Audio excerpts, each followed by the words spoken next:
Sir आपने एक बार कहा था mutton is the king of all food और all meats. All meets. Correct. क्यों आपको? Especially goat meat. अच्छा। Goat meat is a very superior product. और स्पेशली जो गुजरात और राजस्थान से जो गोट का मीट मिलता है वो बहुत लाजवाब है। तो रोगन जोश वगैरह? वो तो कश्मीर में वो भेड़ से बनता है, अच्छा वो गोट से नहीं बनता। अच्छा। भेड़। ओके। हाँ। तो कश्मीर से आपने याद आया वाजवान आपने वो कताब जी, लिखा, तो आप किसी के शागिर्द भी हुए थे किसी साहब के, मोहम्मद आपने क्या नाम? बहुत बहुत पढ़ाई की है।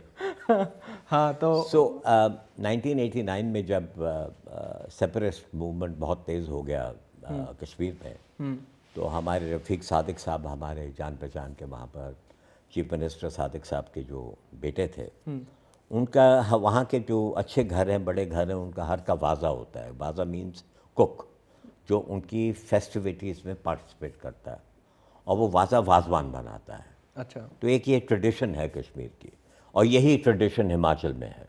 अच्छा। वहाँ पर धाम बनता है धाम जो कांगड़ा, बोटी बनाते हैं। कांगड़ा वगैरह में। हाँ। सो अगर आप देखें धाम की जो ओरिजिन है और वाजवान की ओरिजिन है, आइडेंटिकल है।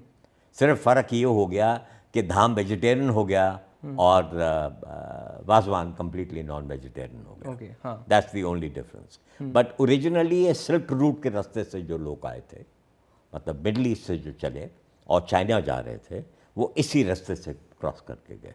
Okay okay. तो वाजवान का किस्सा ऐसे हुआ कि अहद वाजा, मोहम्मद अहद, वो दिल्ली आए श्रीनगर से, और उनके पास यहाँ पर कुछ काम काज नहीं था, कमाई का ज़रिया ढूंढने।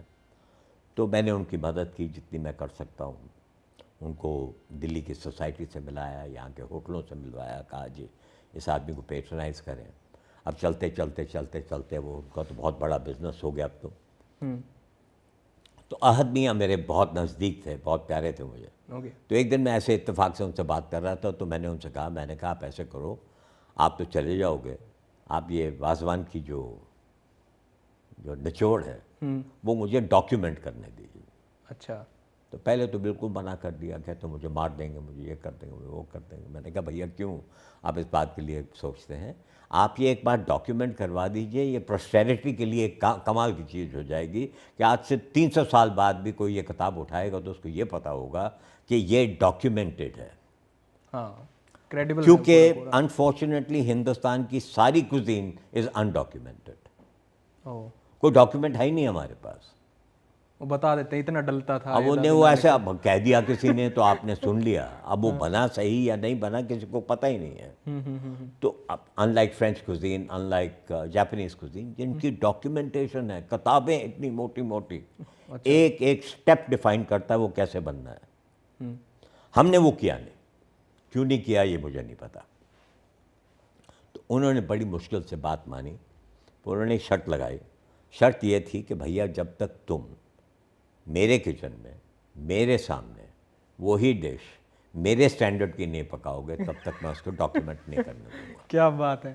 और इस पूरी जर्नी को 5-5.5 साल लगे मुझे। Oh my God.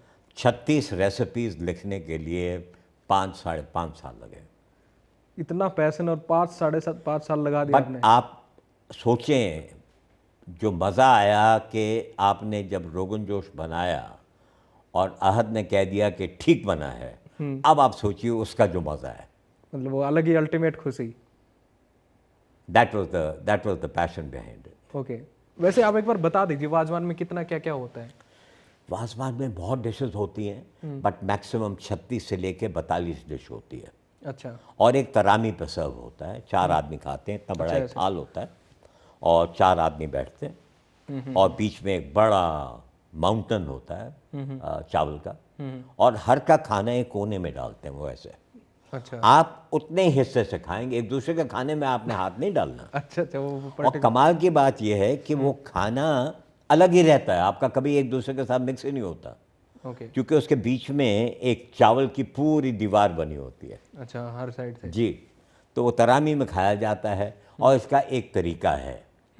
आप इसको तवक मांस से और सीख कबाब से शुरू करेंगे, उसके बाद आप मेथी मांस खाएंगे, उसके बाद आप यखनी खाएंगे, उसके बाद आप रोगन जोश खाएंगे, उसके बाद आप ऐसे करते करते करते करते, और जितना आदमी का पर्सनल फाइनेंशियल स्ट्रेंथ है उसके बेसिस के ऊपर उतना ही बड़ा वाजवान सब होता है। ओके, मैंने देखा एक बार गुलाम नबी आज़ाद साहब जो पार्टी वार्टी करते थे तो वहाँ पे वो वाजवान बनाते थे पूरा। उनका भी अपना ही वाजा है। अच्छा मेरा ख्याल है उनके वाजे का नाम शैतान वाजा है। अच्छा, शैतान। ये नहीं, वो वहाँ का नाम है, अच्छा। कोई ऐसी कोई बात नहीं है, अच्छा। पर बहुत बड़ा नाम है वो।